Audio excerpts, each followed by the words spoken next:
I'm resident of Collinwood, Joel Sains for YouTube, joined by my buddy Patrick McCray, author of the Dark Shadows Daybook Unbound. We're here to discuss episode 1222 of 1841 Parallel Time.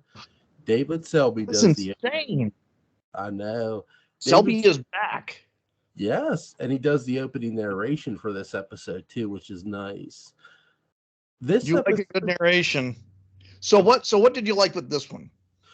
I'm going to ask you that same question. I loved how they kept Morgan and Quentin's backstory intact throughout this entire arc. Because even in this episode, it's important to mention that Quentin and Morgan, and it was mentioned in the prior episode and even the episode prior to that Morgan nor Quentin wanted the woman to ever participate in the lottery. And because they got to participate, they made a pact that they were never going to let any of the women, even if they drew the X, go into that room. And I love that they pay that forward here in this episode.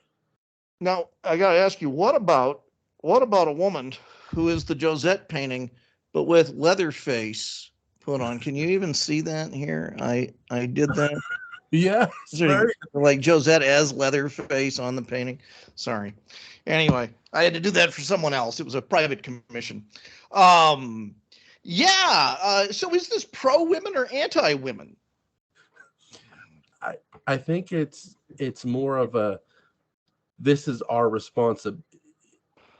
I think that's the thing, because they did not know how this curse started or who started it.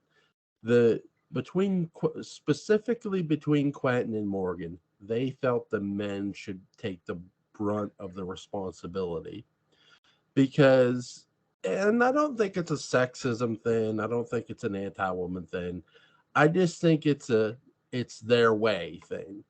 And you'll have characters who have, we'll say, pride issues, if you will, that are very, you know what, it's our way or the highway, or it's our way or no way at all. And they'll do anything to get their way. And that's basically Morgan and Quentin. I mean, they're going to enforce their will. And you love them for this characteristic too, because I love the little conversation and confrontation between Catherine and Quentin in this episode, that she wants the key and he's like, no, and it's too late anyway. And he says, you got to understand, we made a pact that we were never going to let any of the women go in the room. And Catherine says, so you let us take place in the lottery just, for suspense. For suspense or humor. And he's like, not exactly. And it's we thought you'd think it was funny. this impending threat of death, or a threat of impending death, or something like that. Yeah.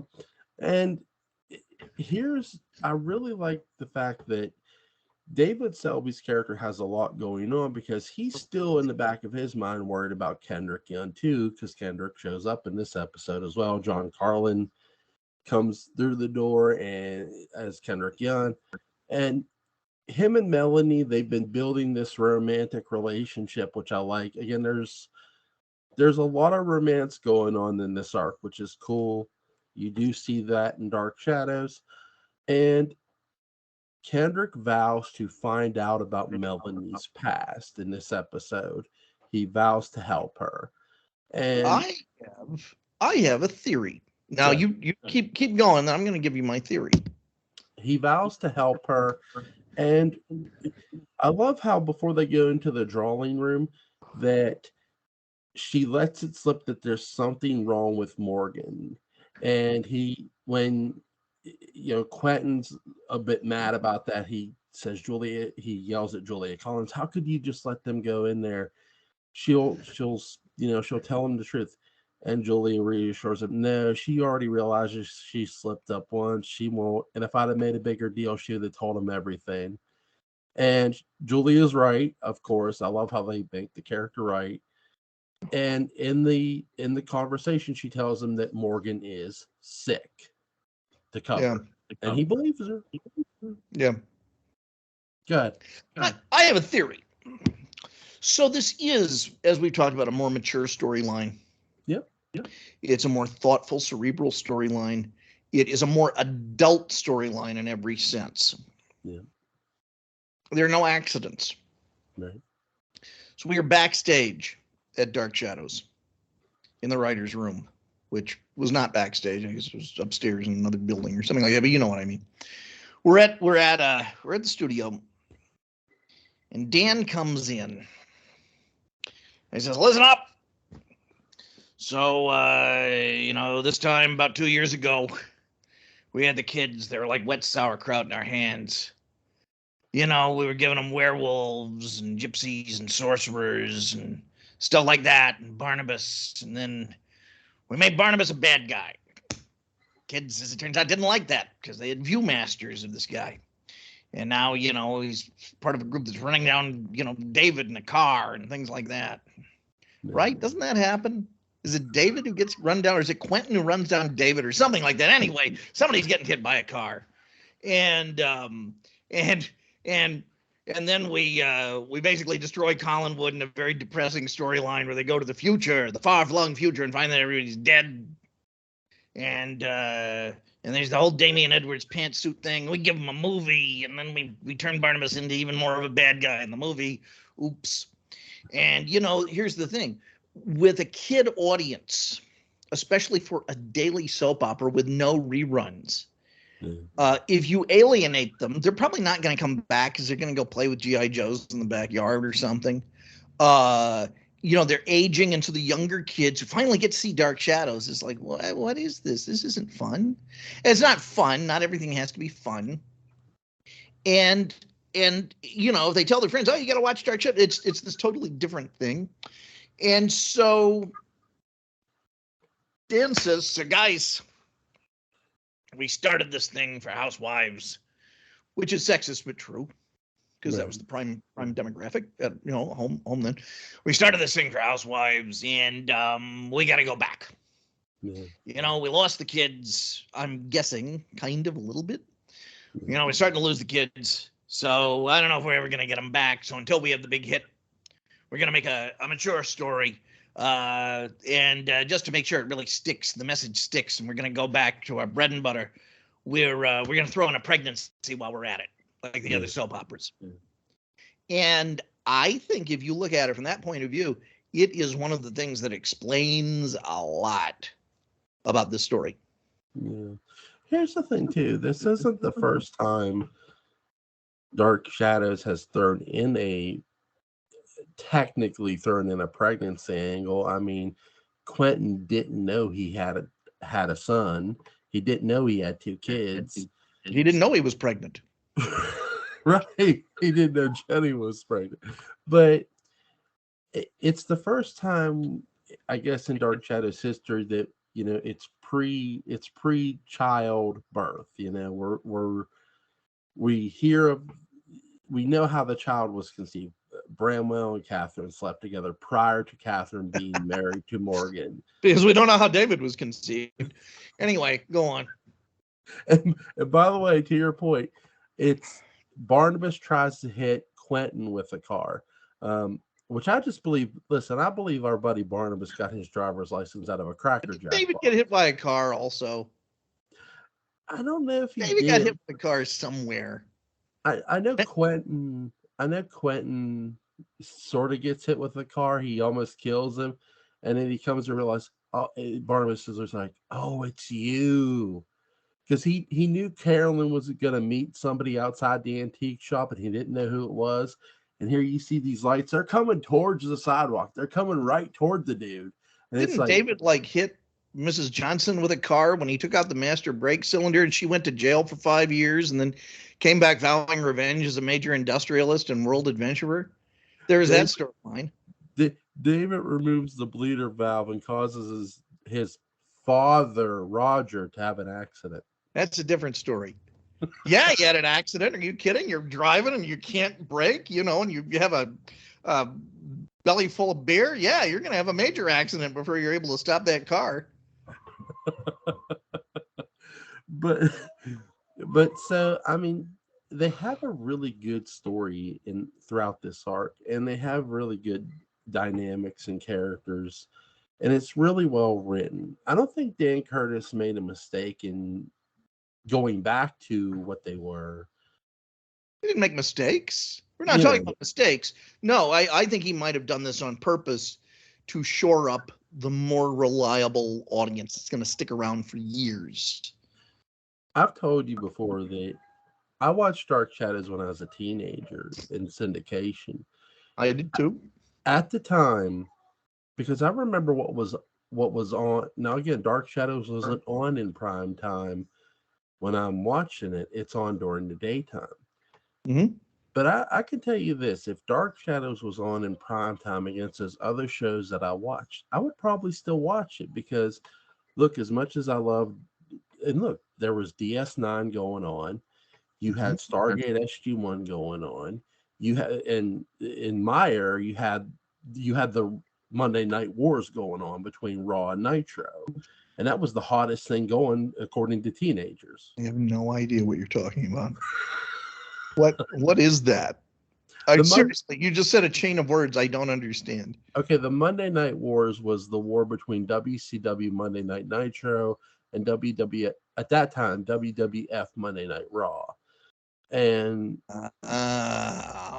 WCW was owned by a billionaire named Ted Turner. Well, yeah, I know who Ted Turner is. And now Ted Turner did not, though he financed WCW, he wasn't the one signing the talent and making the decisions of what matches went in the ring. The biggest misconception about Ted Turner was he was never an actual booker for his own company. Well, no, he was an executive. Right? No, right. Was he ever a wrestler for them? No. Like with a mask?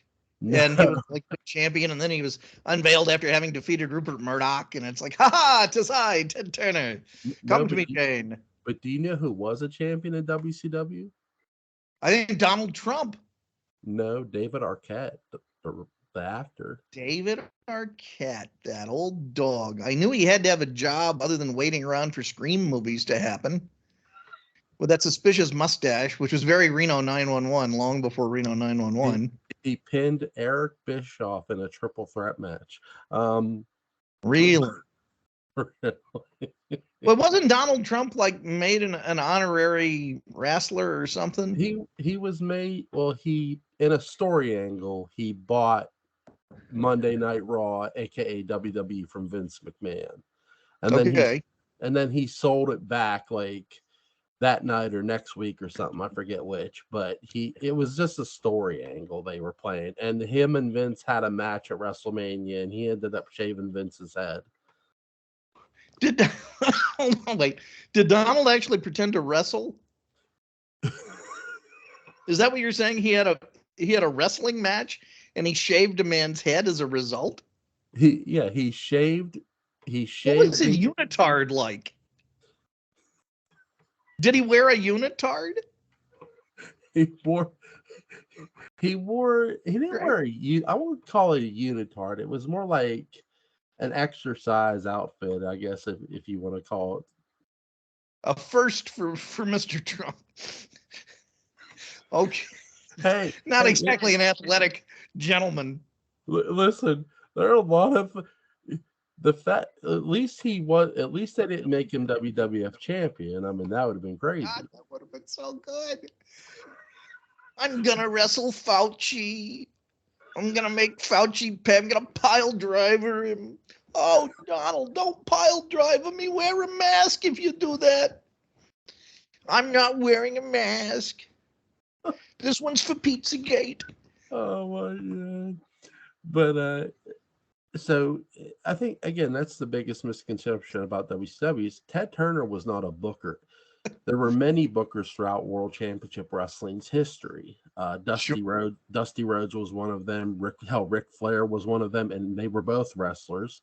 Bill Watts was one of them, and that sort of hurt the company because Bill Watts made some racist remarks and got fired. Then Ole Anderson very briefly, and then Ted Turner had thought about pulling the plug, but he said, "I'll give it one more go." and they hire a guy named Eric Bischoff, who I think I've heard that name.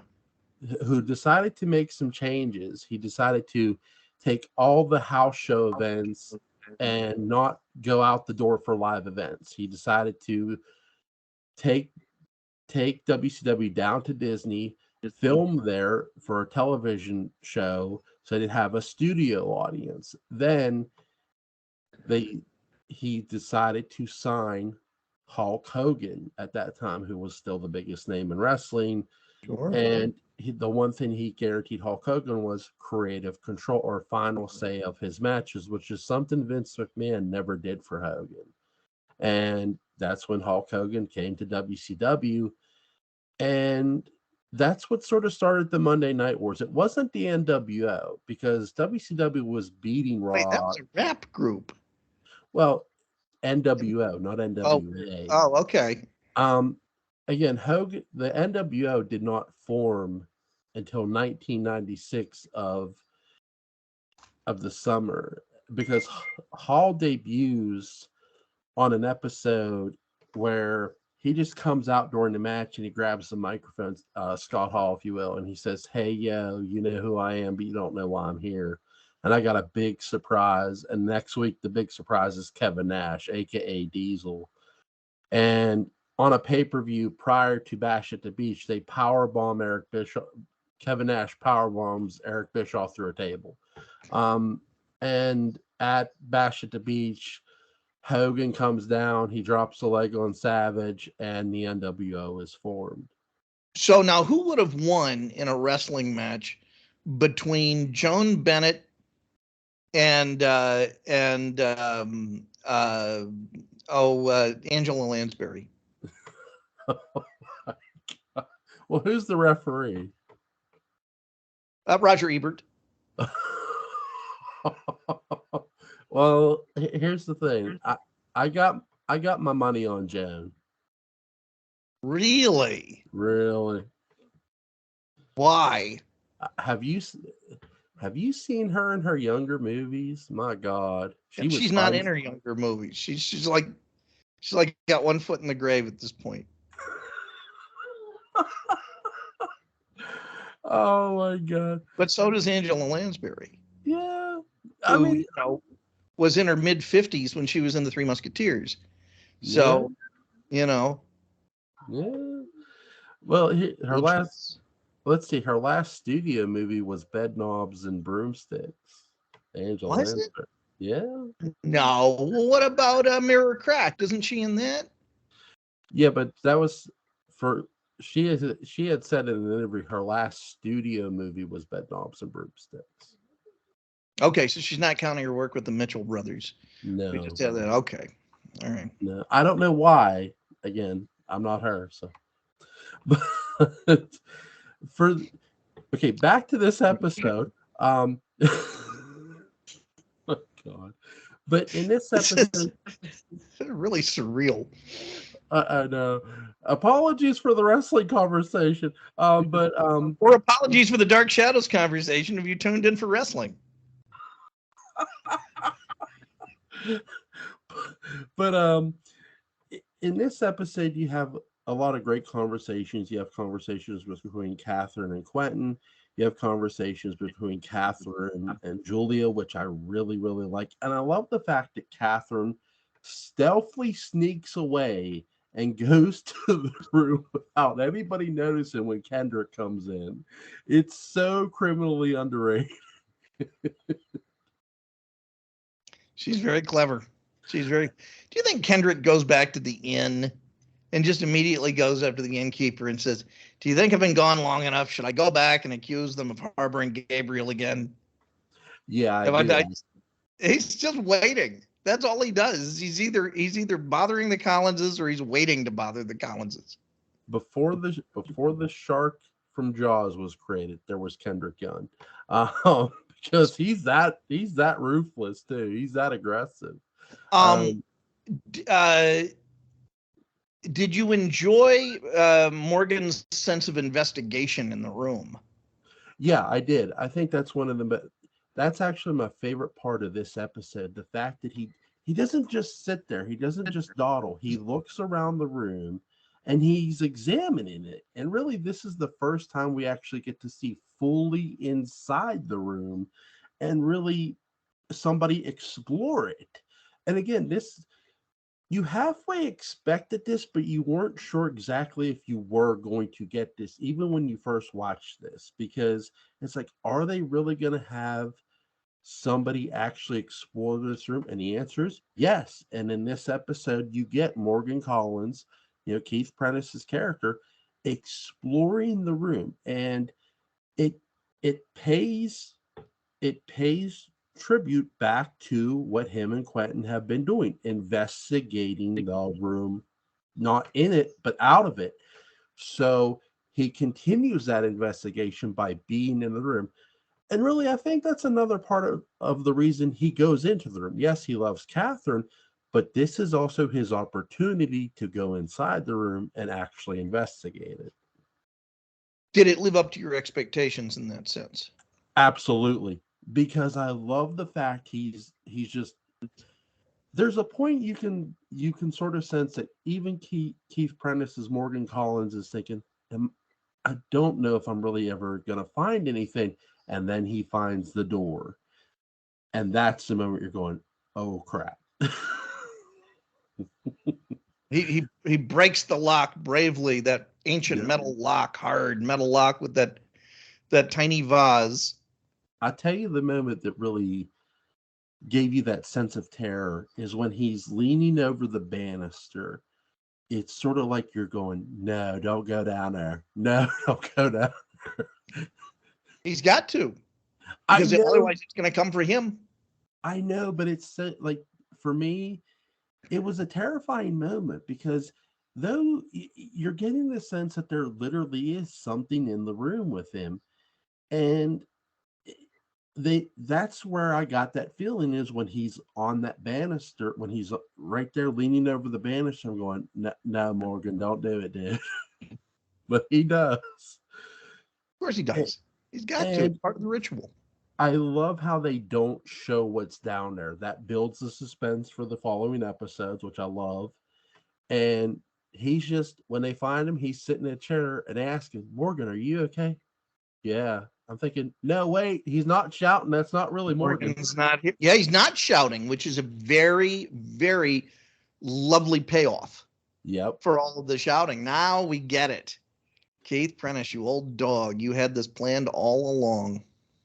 This, now, the 180 turn does start here in this episode, but it really picks up in the following episode. But I love the fact, I mean, Keith Prentice knew this was coming, but the fact that he has to do this, and the fact that he pulls this all off as James Forsythe, playing a different character in Morgan's body, is superb. I mean, full credit to him. Keith Prentice deserves a lot of credit for it.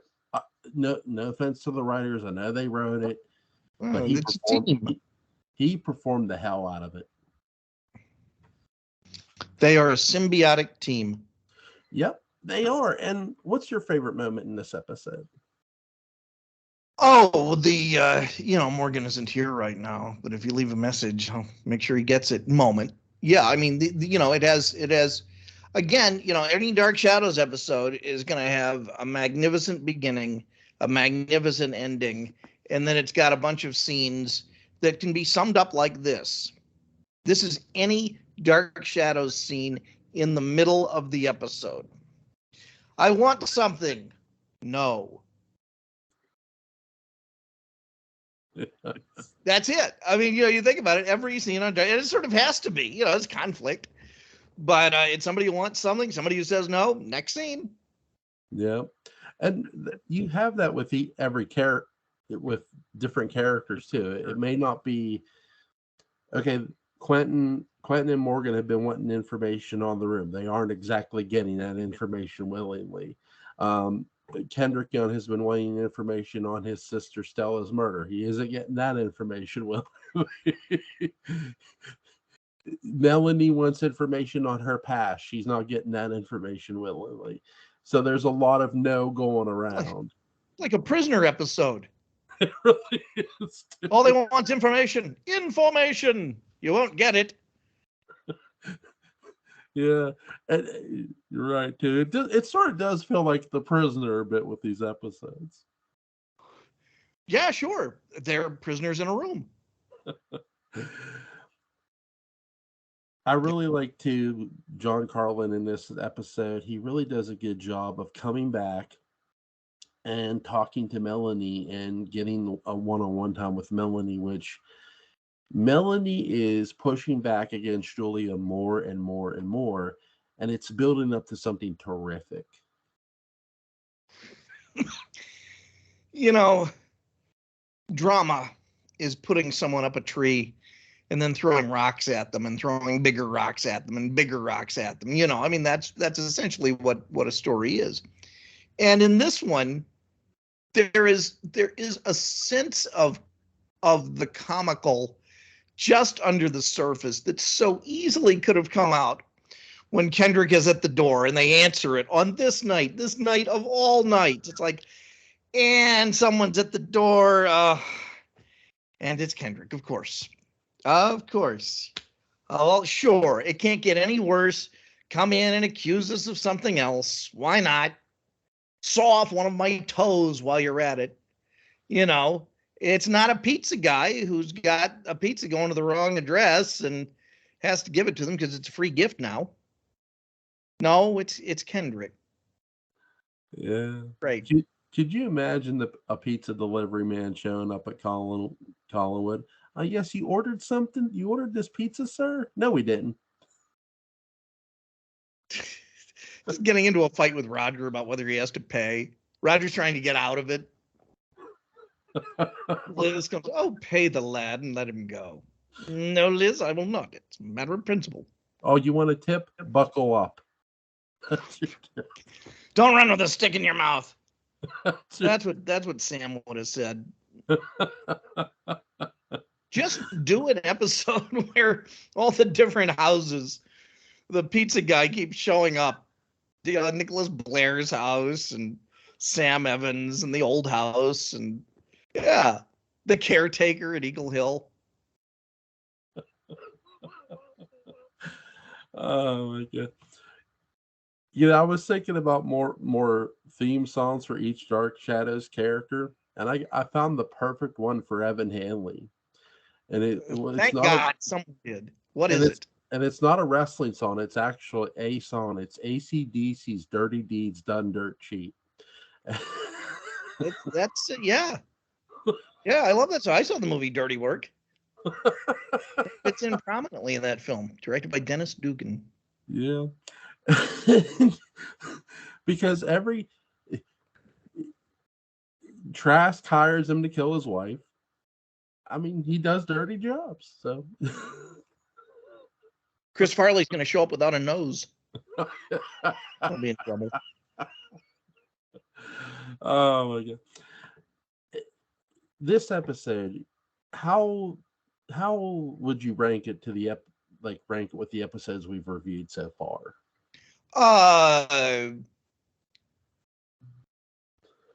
Its best work, I think, is silent. It's just Keith Prentice and Bob Cobert. Yeah. You know, so it's a very different take. It's not quite as good because it's about kind of spooks and goblins and things like that, and we can't identify with that as much. Having said that, it's organically part of this very rich period of storytelling, and so as a result, I don't really separate it from those episodes. I see it as a continuation. I know that's not the answer you're looking for, right. But it may be. I don't know. I really love how you have this moment of everything feels fine, and then they go out of the room. They think they've won. They go to the drawing room, and then it's just Morgan and Catherine. Or so they think it's just Morgan, and Catherine's alone with him, and she's talking to him, and she says his name, and he goes, "Why are you calling me Morgan? I am not Morgan." And then you hear the music, and then it ends. It's like, oh shit! It really is a perfect horror ending. I It mean, is. genuine horror cliffhanger. Because it literally Not just am I going to get bitten or not, but many Dark Shadows episodes do this very well. Where, oh, you think this is over? No, this is just getting started, and this episode does it to perfection with that little scene. I agree. I mean, beautiful, beautiful work by the writers and actors and actresses. I really love David Selby in this episode too. I love how he opens the door in the hallway leading to the room, and he sees Catherine standing there, and he's looking at her, and he's like, "Now, come on, no, you got to get away from here." He's also dressed as Superman. Yeah, he is. Yeah, he's got the Superman colors completely. I like that. I'm very shallow. Here you are talking about genuine human emotion, and then I come, I wrote this book. Oh, I like how he's dressed as Superman. That's about the most I can muster at this point. It's been a long week. How great would it have been if David Selby would have got to play the Man of Steel? He really was one of the only actors in Hollywood when the Salkinds made that movie who could have easily topped Christopher Reeve for that part. Yeah, great actor. Have you seen Todd Tarantula with him in it? Really good. It's fantastic. Yeah, really great character he plays, Lucifer Gray. But with this episode, it was really good, and I love you get a lot of storytelling in it, not just the room. You get Melanie and Kendrick too, and you get Julia too being suspicious of Kendrick still. She doesn't want him around, but she has to have him around, or she doesn't want to deal with Melanie's wrath quite yet. Again, Melanie's pushing back, but great episode. Really great episode. Is there anything you want to add about it? I can't wait for the next one. Absolutely. Episode 1223, my friend. It's going to be really good. So when? Sunday, because tomorrow I have a Western podcast with Butch. What are you looking at? We're actually doing the assassination of Jesse James told by the coward Robert Ford, which is a really good movie. So Brad Pitt's in it. Who's that guy's brother? Oh my God. Casey Affleck, Ben's little brother. Oh yeah, he got a job. Yep. Really good cast too, and just a great story. Though I have never cared for the actual historical story of Jesse James, but still. Link to the Dark Shadows Daybook and Bell will be in the description box. Go pick it up, guys. It is really good. Patrick, my friend, it has really been amazing, and thank you, sir. You are awesome. It's always a pleasure, Jewel. Thank you. Thank you. Have a good night, man. You too. Bye-bye. Bye.